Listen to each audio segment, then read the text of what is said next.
Hello my beautiful soul, आप सबका स्वागत है टैरेट विद गीतांजलि। आज मैं रीडिंग लेके आई हूँ 1 वीक का, मंडे टू सैटरडे का। यानी आज 6 जुलाई है, तो आज से 7 दिन सैटरडे तक की ये रीडिंग होने वाली है। देख लेते हैं क्या डिवाइन स्पिरिट आप लोग सबके लिए मैसेज लेके आने वाले हैं। Oh okay,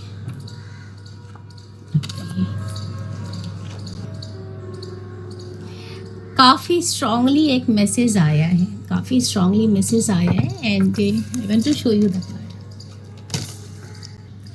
okay, 7 of pentacles आया है, हैंग्ड मैन का कार्ड आया है, 10 of cups and the world का कार्ड आया है। एक बहुत बड़ा शिफ्ट होने वाला है आप सबके लाइफ में। आप चाहें या ना चाहें, ये शिफ्ट हो के रहेगा। थोड़ा परेशान हो जाइएगा, थोड़ा रिग्रेशन रहेगा कि ये क्या अचानक से हो गया, बट ये शिफ्ट हो के ही रहेगा। ओके, यस, एंड होगा। आपकी एक स्पिरिचुअल अवेकनिंग बहुत स्ट्रांगली आ रहा है, आपकी एक स्पिरिचुअल अवेकनिंग होने वाली है। याद रखिएगा, स्पिरिचुअल अवेकनिंग बहुत टफ होता है, बहुत पेनफुल रहता है, ये बिल्कुल आसान नहीं होता है, लेकिन this is for good. You are chosen one. जो चूज़ होते हैं, यानी स्पिरिचुअल आपको चूज़ करते हैं, हम चूज़ नहीं करते, स्पिरिट आपको चूज़ करते हैं। फाइनली आपको चूज़ किया गया है, इस स्पिरिचुअल अवेयरनेस, स्पिरिचुअल अवेकनिंग की तरफ आपको चूज़ किया गया है। और एक कंफर्ट जोन से बिल्कुल आपको हटा दिया जाएगा, एक अनकम्फर्टेबल सिचुएशन पर आपको डाल दिया जाएगा, जिसके बारे में आपको ना कुछ पता है। एकदम से अलग से एक शिफ्ट आएगा लाइफ में, आपको समझ में नहीं आएगा कि ये क्या हो गया।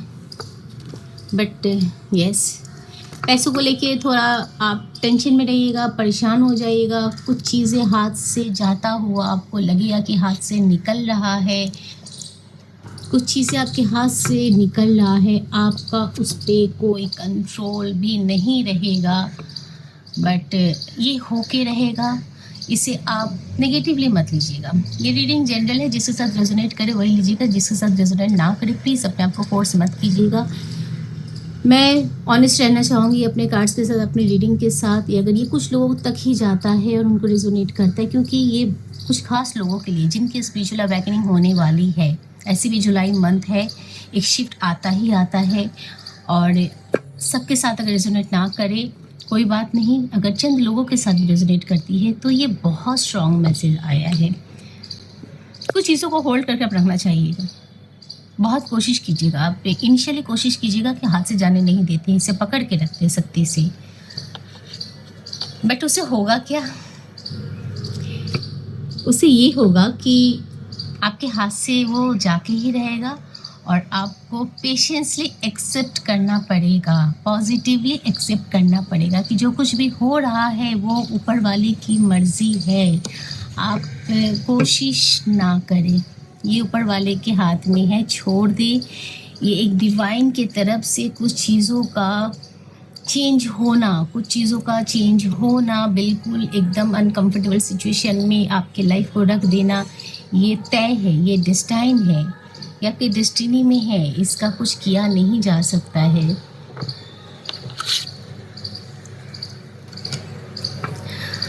आप ये शिफ्ट होने के बाद जो दिखा रहा है कि आप बहुत ओवर थिंक में जाइएगा, बहुत ओवर थिंक कीजिएगा कि ऐसा क्यों हुआ, क्या होगा, आगे क्या होगा। आगे का आपको कुछ भी नहीं पता, क्योंकि आपने जो भी प्लान करके रखा था वो एकदम से आपको चेंज नज़र आ रहा है। अब अगर आप पूछिएगा कि ये किस चीज़ के लिए जनरली रीडिंग है, तो अगर कोई रिलेशन है जो बहुत दिनों से कुछ क्लियर नहीं है, रिलेशन में कुछ रिलेशन में मिसअंडरस्टैंडिंग कंटिन्यूसली हो रहा है, तो टूट जाएगा।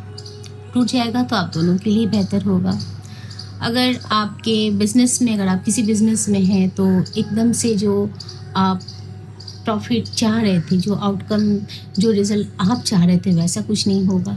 अगर आप किसी जॉब में हैं तो एकदम से जॉब चेंज हो जाएगी, एकदम से हो सकता है आपका ट्रांसफ़र हो जाए, जो आप चाह नहीं रहे थे, बिल्कुल सोच ही नहीं थे, वैसा कुछ चेंज आपकी लाइफ में हो जाएगा। अब क्या एनर्जी बता रही है? ये डिवाइन की तरफ से आपके लिए एक मैसेज है, या आपके लिए एक अपॉर्चुनिटी की तरह आपको लेना पड़ेगा। ये गाइडेंस इसीलिए आप तक आई है कि ये जो चेंज होगा, ये जो स्पिरिचुअल अवेकनिंग आपके लिए होने वाली है, ये एक ब्लेसिंग है। ये ब्लेसिंग की तरह आप इसे एक्सेप्ट कीजिएगा।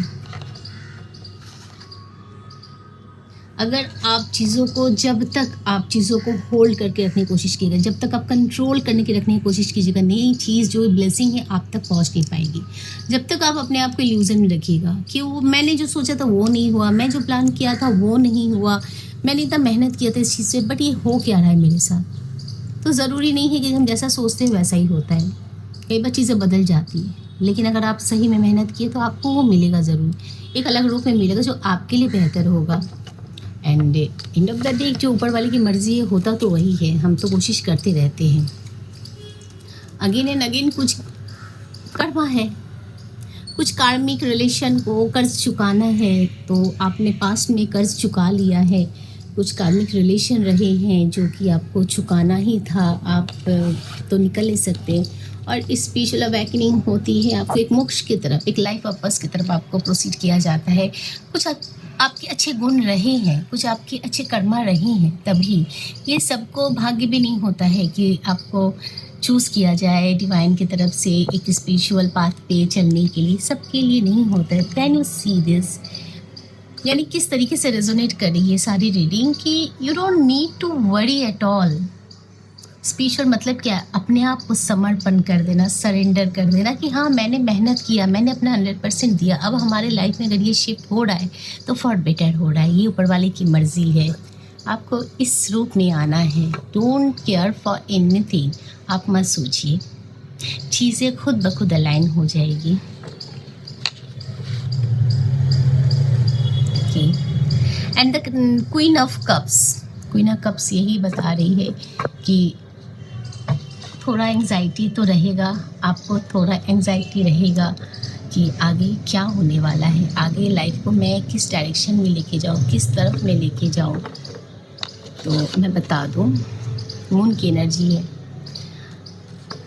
आप अपने आप को इमोशनली बैलेंस करना है। आपको मेडिटेशन के लिए बोला जाए, अगर आप मेडिटेशन करें तो आपके लिए बहुत सारे अपॉर्चुनिटी, बहुत सारा रास्ता खुलेगा। जो आप सवाल पूछ रहे हैं कि क्या मैं करूँगा, कैसे आगे हुआ, मेरे प्लान के हिसाब से नहीं हुआ कुछ भी, तो ये कहा जा रहा है कि अगर आप मेडिटेट मोड में रहते हैं, सरेंडर करते हैं, तो आपको बहुत सारा सोर्स के ज़रिए, बहुत सारे डिवाइन आपको सोर्सेज भेजेंगे, जिससे आपको समय समय पे बता दिया जाएगा कि आगे करना क्या है। उसके लिए आपको वरी करने का ज़रूरत नहीं है, बट आपको उसके लिए मेडिटेट करना पड़ेगा, खुद को सरेंडर करना पड़ेगा, स्पिरिचुअल एक्टिविटीज़ करना पड़ेगा, दान पुण्य, चैरिटी, ये सारे वक्त नेचर के साथ आपको वक्त बिताना पड़ेगा। जिनके साथ आपकी कुछ अनबन रही है उनको फॉरगिव करना पड़ेगा। फॉरगिवनेस को आपको अपने लाइफ में रिवेंज को हटाना है। ये जो जितनी भी नेगेटिव बिहेवियर है, इन सब चीज़ों को आपको वाइप करना है, क्लींस करना है खुद को। फिर जाके ही आपके रास्ते दिखने लगेंगे कि आपको करना क्या है, एक क्लैरिटी आएगी। एंड सी सब कुछ आपको मिलेगा, सब कुछ, सारी चीज़, जो चीज़ आप मांग रहे थे उससे बेटर आपको मिलेगा। जो आपके लिए बेटर है वही आपको बेटर मिलेगा। लेकिन आपको इस स्पिरिचुअल जर्नी को, इस रूल को फॉलो करना पड़ेगा, सरेंडर करना है। आपको चैरिटी डोनेशन में अपने आप को इन्वॉल्व रखना है, खुद को इनकरेज करना है, कोई ग्रजेस नहीं होल्ड करके रखना है, माफ़ी मांगना है। तभी जाके लाइफ में फास्ट इम्प्रूवमेंट देखने को मिलेगा आपको। सो या दिस इज़ द रीडिंग। मैं एक और कार्ड लेना चाहूँगी, क्या गाइडेंस है। सी द कार्ड, कुछ ये एनर्जी आपकी होने वाली है। यूनिवर्स पे ट्रस्ट कीजिए, भरोसा कीजिए, ये एनर्जी आपकी होने वाली है। हर तरह से अबंडेंट, हर तरह की खुशी आपको मिलेगी। Okay, so this is the reading. Resonate करे तो क्लेम कीजिएगा, यूनिवर्स को ग्रैटिट्यूड शो कीजिए and wish you all the best.